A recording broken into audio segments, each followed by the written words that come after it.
There is something about pulling up to your old house that never gets easier. I sat in my beat-up Honda Accord staring at the front door of what used to be my home. It was a Saturday afternoon, and I was there to pick up my daughter Lily for our weekend together. But something felt different today.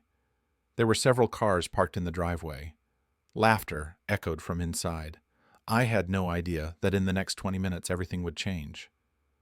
Before I tell you what happened inside that house, I would love to know where you are watching from today. Drop a comment below and let me know your city or country. And if you have not already hit that like button and subscribe to the channel, trust me, you are going to want to hear how this story ends. Because what Derek and his friends did not know about me, well, it cost them everything. But first, let me take you back to the beginning. Let me help you understand how I ended up here, sitting in this old car, about to walk into a room full of people who thought I was nobody. My name is Carl, and 10 years ago I met a woman named Lauren at a coffee shop in Austin, Texas. I was 25 years old, fresh off quitting my job as a software developer at a major tech company. I had savings, a dream, and absolutely no idea how hard the next few years would be. Lauren was 23, just out of college working her first marketing job. She had this energy about her, this warmth that made me feel like anything was possible. We started talking about our dreams that day. I told her I wanted to build my own company, something that would change people's lives. Most people would have laughed or given me that polite smile that says they think you are crazy. But Lauren leaned in closer and said, "I believe in you more than anyone, Carl. Go build something amazing." Those words meant everything to me. We fell in love fast and hard. 2 years later, we got married in a small ceremony with family and close friends. Our first year together was beautiful. We lived in a tiny apartment, barely making ends meet. I worked from home coding until 3 in the morning, chasing investor meetings during the day. Lauren worked her 9 to 5 and came home with takeout and encouragement. Then Lily came along. I still remember the moment I held her for the first time. She was so small, so perfect. Her tiny fingers wrapped around my thumb, and I made a silent promise to her. I would build something. I would become someone she could be proud of. I would give her the world, but dreams do not pay bills. My first startup failed after 8 months. The second one lasted a year before running out of funding. The third one never even got off the ground. 3 years of trying, and I had nothing to show for it except credit card debt and a wife who was growing more tired by the day. Lauren changed during those years. The woman who once believed in me started looking at me differently. I would catch her scrolling through social media, pausing on posts from her friends whose husbands had corporate jobs and nice cars and vacation photos. She never said anything directly at first, but the sighs got louder. The silences got longer. One night, she finally said it. "Carl, maybe it is time to give up. Get a real job, something stable. I cannot keep being the only one holding this family together." I told her I was close. I told her the next idea would work. I told her to just give me a little more time. She shook her head slowly. "I have been giving you time for 3 years. I cannot keep waiting for a dream that might never come true." That was when Derek entered our lives. He was a client at Lauren's company, some kind of manager at a tech firm. He was everything I was not at that moment: stable, successful, confident. Lauren started mentioning him casually at first. "Derek said the funniest thing today. Derek got promoted again. Derek thinks the market is going to shift." I noticed the changes. She started coming home later. She smiled more at her phone than at me. I tried to ignore it, told myself I was being paranoid. But late one night, when she fell asleep on the couch, her phone buzzed. I should not have looked, but I did. The message was from Derek. "I had a great time tonight. You make me feel things I have not felt in years." Her reply underneath, "You make me feel safe." I forgot what that felt like. It was not a physical affair. Not yet, maybe. But it was a betrayal that cut deeper than anything physical could have. She had given her heart to someone else while I was sitting in the next room still fighting for our future. I confronted her the next morning. She did not deny it. She did not even seem sorry. "I am not happy, Carl," she said. "I have not been happy for years. Derek makes me feel like a priority. You make me feel like an afterthought." I begged her to try, to go to counseling, to give me one more chance, but her bags were already mentally packed. The divorce was brutal. Lauren had the stable job, the income, the suitable home environment. I had nothing but failed business plans and a broken heart. The court gave her primary custody of Lily. I got weekends. Every other weekend I would pick up my daughter, hold her tight, and pretend my world was not falling apart. Lily was 4 years old when her parents split up. She did not understand why Daddy did not live with them anymore. She would ask me every time I dropped her off, "Daddy, why cannot you stay?" I would kneel down, look into her eyes, and say, "Daddy will always be here for you no matter what. I promise." That promise became my fuel. After Lauren left, something shifted inside me. I had nothing left to lose. I threw myself into work with a desperation I had never felt before. I stopped sleeping. I stopped eating properly. I coded and planned and pitched until my fingers ached and my voice went hoarse. 6 months after the divorce, I secured my first real investment. A venture capital firm believed in my vision for a new kind of software platform. 1 year later, Meridian Tech was born. 2 years after that, we had over 500 employees and contracts with major corporations across the country. I became wealthy beyond anything I had ever imagined, but I made a choice early on. I stayed invisible. No press interviews, no magazine covers, no public appearances. The world knew Meridian Tech, but almost no one knew Carl Mercer. I hired a public relations team specifically to keep my face out of the media. Only my executive team and a handful of trusted employees knew what their CEO looked like. Why did I do this? Because I had learned something painful during my marriage. People treat you differently based on what they think you are worth. I wanted to be judged by my character, not my bank account. I wanted to know who my real friends were. So I kept driving my old Honda. I kept wearing simple clothes. I kept living in a modest apartment. And I never told Lauren. She had no idea that the man she left for being a failure had become more successful than Derek could ever dream of being. Which brings me back to that Saturday afternoon. I walked up to the front door of my old house and knocked. Lauren opened it with an annoyed expression. "You are early," she said flatly. "Traffic was light," I replied. She stepped aside and I walked into the living room. There were 5 or 6 people gathered around the dining table, drinks in hand, laughter filling the air. Some kind of casual party. And there was Derek. He stood up from the head of the table like he owned the place, which I suppose he thought he did now. He walked over to me with a smile that did not reach his eyes and extended his hand. "Hey, Carl. Come on in, buddy. We are just having a little get-together." I shook his hand briefly.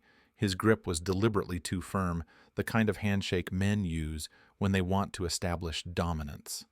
Derek turned to the room and gestured at me. "Everyone, this is Carl, Lauren's ex." The way he said ex made my skin crawl, like I was a piece of furniture Lauren had upgraded from. A man at the table, someone I did not recognize, looked me up and down. "So what do you do, Carl?" Before I could answer, Derek laughed and clapped me on the shoulder. "Carl here is between opportunities. Right, buddy?" Soft chuckles rippled through the room. I felt their eyes on me, measuring me, finding me lacking. I kept my voice steady. "I am just here for my daughter." Derek settled back into his chair like a king returning to his throne. He grabbed his beer and took a long sip, watching me over the rim. "Have a seat, Carl. Lily is still getting her stuff together. Might as well hang out for a minute." I did not want to stay. Every instinct told me to wait by the door, but something made me sit down on the edge of the couch, away from the main group. Maybe I wanted to see who these people really were when they thought no one important was watching. Derek launched into a monologue almost immediately. "Man work has been absolutely insane lately. Meridian Tech is blowing up. You guys have no idea." One of his friends, a guy with slicked back hair and an expensive watch, nodded eagerly. "Dude, I heard they are about to go public. We are going to be rich." Another man, younger with a cocky grin, chimed in. "Best decision I ever made joining that company. The CEO is a genius, whoever he is. Nobody even knows what he looks like." I sat very still. They were talking about my company, my life's work, and they had no idea I was sitting 3 feet away from them.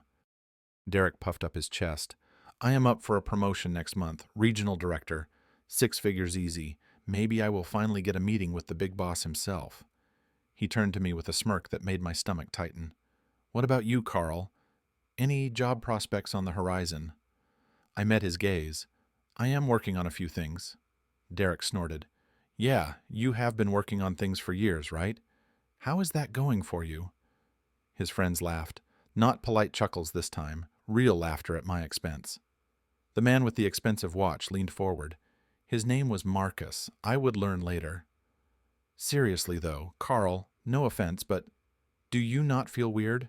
Your ex-wife is living in this nice house, her new husband is killing it at work, and you are, what, still figuring things out? My jaw tightened. I am doing fine. Marcus exchanged a look with the others. Sure, man, sure. The younger one, Tyler, looked me up and down with undisguised contempt. Nice jacket, by the way. Is that from what, 2015? More laughter. I was wearing the jacket Lily had picked out for me at a thrift store last year. She said it made me look like a superhero. Derek stood up and walked over to me, beer in hand. He put his free hand on my shoulder in a gesture that was meant to look friendly, but felt like a claim of territory. Look, Carl, I am not trying to be mean here. I am just saying, maybe it is time to give up the dream, you know. Get a real job. Be a man. He paused, glancing toward the hallway where the bedrooms were. Lily deserves a stable father figure, someone she can look up to, someone who can actually provide for her. The implication hung in the air like poison. He was saying Lily had him now. She did not need me. I wanted to stand up. I wanted to tell him exactly who I was and watch the color drain from his face. But that was not the moment. Not with Lily in the next room. Not like this. So I sat there. I let the insults wash over me, and I waited. Then I heard her voice. Daddy! Lily came running out of her room, her little backpack bouncing against her shoulders. Her face lit up the moment she saw me, and she threw herself into my arms. Hey, sweetheart, I whispered, holding her tight. Ready for our adventure? She nodded against my chest. I have been waiting all week. For a moment, the room disappeared. It was just me and my daughter, and nothing else mattered. Then Derek ruined it.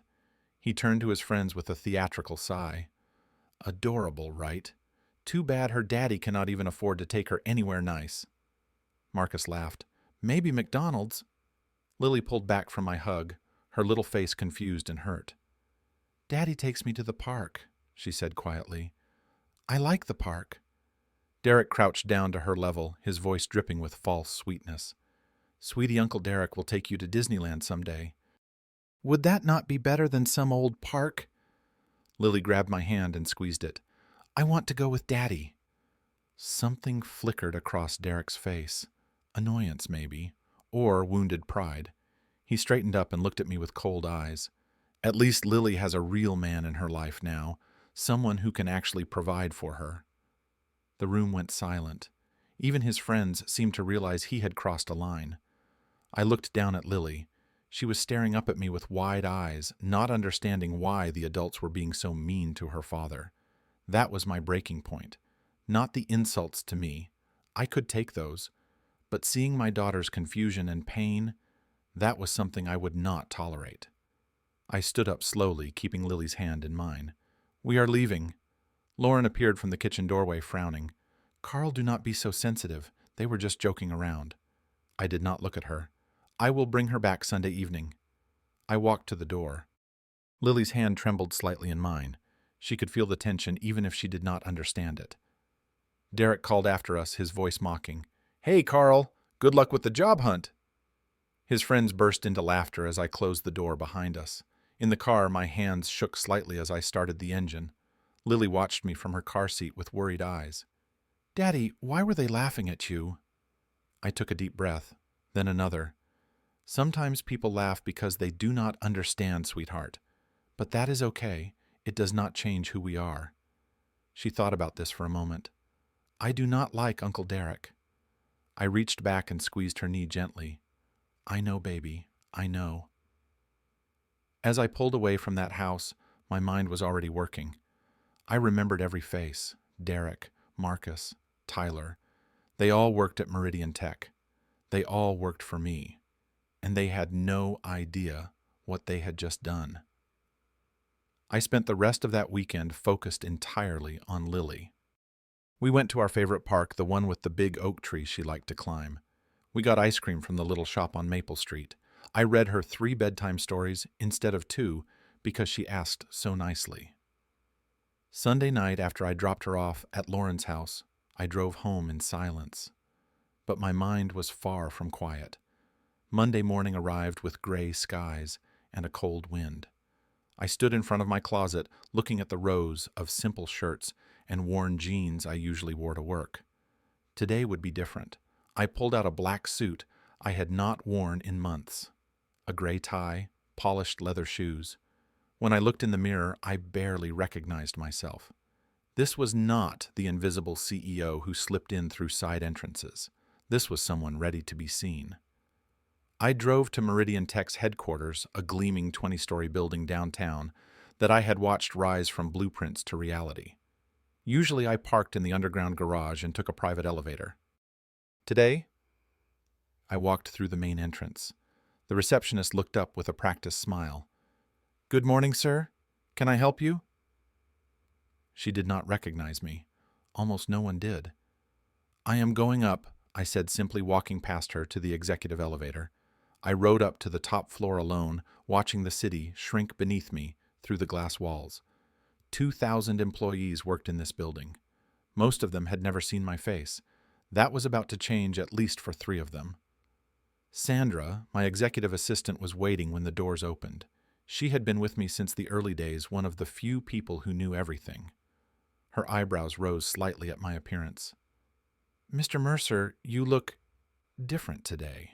"Sandra, I need you to arrange a meeting immediately." I handed her a piece of paper with 3 names written on it: Derek Lawson, Marcus Webb, Tyler Nguyen. She glanced at the names, then back at me. She did not ask why. That was one of the things I appreciated about Sandra. She trusted that I had my reasons. "Conference room B," she said. "How much time do you need?" 15 minutes. She nodded and picked up her phone. I walked to my office and stood by the floor-to-ceiling windows looking out at the city I had helped build. Somewhere out there, Derek was probably at his desk bragging about his upcoming promotion. Marcus was probably making plans for how he would spend his stock options. Tyler was probably mocking some other person he deemed beneath him. 15 minutes later, Sandra appeared at my door. "They are ready for you, sir." I buttoned my jacket and walked down the hall to conference room B. Through the glass walls, I could see them sitting around the polished table. Derek was laughing at something Marcus had said. Tyler was checking his phone. They had no idea why they were here. I opened the door and stepped inside. At first, none of them looked up. They were too busy with their own conversation. So I told him, Derek was saying, "If you want to close deals like me, you have to..." He trailed off as he finally noticed me standing at the head of the table. For a moment, confusion flickered across his face. Then recognition began to dawn. Slowly, painfully. "Do I know you?" he asked, his voice uncertain. I smiled slightly. "We have met, Saturday afternoon, at your house." The color drained from Derek's face like water from a bathtub. Marcus and Tyler looked between us, not yet understanding. Derek's mouth opened and closed several times. You are Carl Mercer," I said calmly, "founder and CEO of Meridian Tech." The silence that followed was absolute. I watched as the realization hit each of them. Derek looked like he might be sick. Marcus had gone pale beneath his tan. Tyler's cocky expression had crumbled into something close to terror. "This is some kind of joke, right?" Derek managed to whisper. I walked slowly to the laptop at the end of the table and opened it. With a few clicks, I projected 3 employee files onto the large screen on the wall. Derek Lawson, Senior Account Manager, 6 years with the company, performance reviews adequate at best. I scrolled down. Marcus Webb, Sales Associate, 4 years, consistent but unremarkable. I clicked again. Tyler Nguyen, Junior Developer, 2 years. Shows potential but lacks professionalism.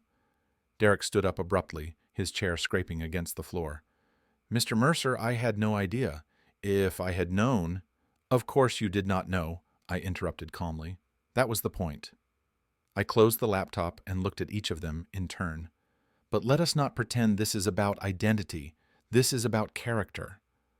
I focused on Derek holding his gaze until he looked away. You mocked a man in front of his 7-year-old daughter. You laughed at someone you believed was beneath you. You told a child that her father was not a real man. I was just— Derek's voice cracked. It was just jokes. I did not mean— Was it because from where I stood it looked like cruelty? I turned to Marcus and Tyler. And you two participated eagerly. You saw someone being humiliated, and you joined in. Neither of them could meet my eyes. Meridian Tech has core values, I continued. Respect, integrity, empathy. They are not just words on a wall. They are the foundation of everything we have built. And you violated all three. I reached into my jacket and pulled out 3 envelopes. I slid them across the table, 1 to each man. Your employment is terminated, effective immediately. Derek grabbed the envelope like it might explode. You cannot do this. This is personal revenge. I shook my head slowly. No, Derek, this is business. I do not want people like you representing my company to clients, to colleagues, to anyone. Marcus found his voice, though it trembled. Mr. Mercer, please. I have a family, a mortgage. I cannot— So do I said quietly. And you laughed at me in front of her. Derek tried one last desperate angle. Please, Lauren, think about Lauren. This will destroy her. She will— Lauren made her choice years ago, I cut him off. This has nothing to do with her. This is about who you are as a person, and I have seen enough. I pressed a button on the conference phone. Sandra, please send security to conference room B. Derek's face contorted with fury. You will regret this. I will sue. I will go to the press. You will do whatever you feel you need to do, I said, walking toward the door. But Derek, next time you decide to judge someone's worth, maybe wait until you know who they actually are. I left the room without looking back. Behind me, I could hear Derek shouting Marcus, pleading Tyler, saying nothing at all. Security would handle the rest. I walked to the elevator and stepped inside. As the doors closed, I caught my reflection in the polished metal. I looked tired, but for the first time in years, I also looked at peace. That evening, my phone rang. Lauren's name flashed on the screen. I answered. Hello? What did you do? Her voice was shaking with anger. Derek just got fired. He came home in shock. He said you are the CEO. Is that true? Yes. Silence. Then, How long have you been? Since about a year after the divorce. More silence. I could hear her breathing, processing. This is revenge, Carl. Pure revenge. You ruined his life because of what happened Saturday. I leaned back in my chair. No, Lauren. Revenge would be destroying his career entirely, making sure he never works in this industry again. I just removed him from my company. What he does next is up to him. I cannot believe this. Her voice was quieter now, the anger giving way to something else. I did not know. All this time I did not know you had— You never asked Lauren. You decided I was a failure, and you left. You never looked back to see if anything had changed. She was crying now. I could hear it. Part of me felt some old echo of the love we once shared, but it was distant, like a memory of a memory. I am sorry, Carl, she whispered. For everything. Take care of yourself, Lauren. I hung up. The days that followed were strange.